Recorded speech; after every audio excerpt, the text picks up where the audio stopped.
Selamat datang saudara-saudari. Kita sedang belajar mengenai bagaimana hidup sebagai seorang Kristian. Ya. Pertama kita bersukacita kerana kita diselamatkan. Ya, dan kita sudi mengatakan bahawa kita percaya kepada penyelamatan Yesus Kristus di hayat ramai. Ya. Dan kita jalani pembaptisan air. Ya. Nombor 3 yang kita mahu buat adalah untuk membaca ayat Tuhan. Ya. Bagaimana kita boleh mengenal Tuhan? Tuhan telah memberi Tauratnya. Ya. Tuhan telah memberi Tauratnya supaya kita baca dan memahaminya melalui Roh Kudus. Ya. Banyak yang membaca berita baik atau Alkitab ataupun Bible, tetapi mereka membacanya sebagai sejarah. Tetapi kita tahu ayat Tuhan itu hidup. Bila kita betul-betul mau baca, hasrat mau baca itu datang, Roh Kudus akan memimpin kita. Ya. Apa yang tersembunyi dalam ayat Tuhan akan dikabarkan oleh Roh Kudus kepada kita. Ya. Kerana ayat Tuhan adalah ayat yang hidup. Ya. Ayat yang hidup. Dalam 1 Yohanes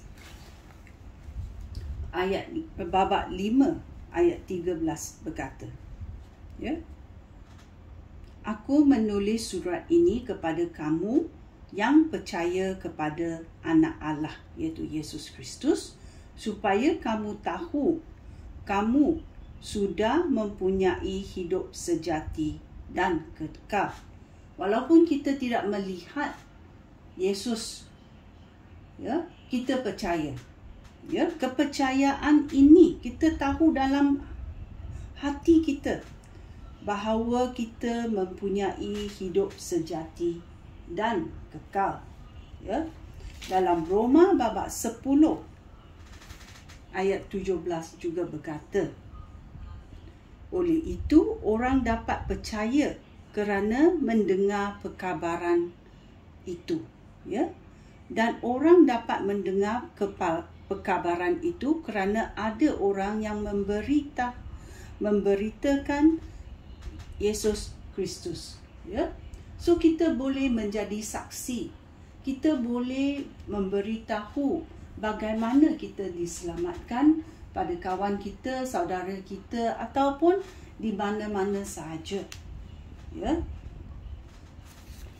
Dalam Mazmur 119 ayat 105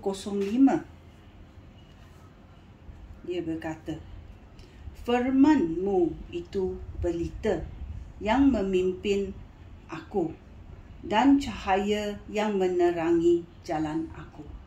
So kita tahu dengan membaca ayat Tuhan, mengenal Tuhan, ini semua akan menjadi cahaya atau minda kamu boleh diperbaharui. Ya. Kerana firman Tuhan itu pelita yang akan memimpin kita. Dan firman Tuhan itu adalah cahaya yang boleh menerangi jalan kita. Dunia ini gelap. Dunia ini sangat gelap. Tetapi Tuhan boleh menerangi jalan kita. Ya. So, bacalah ayat Tuhan.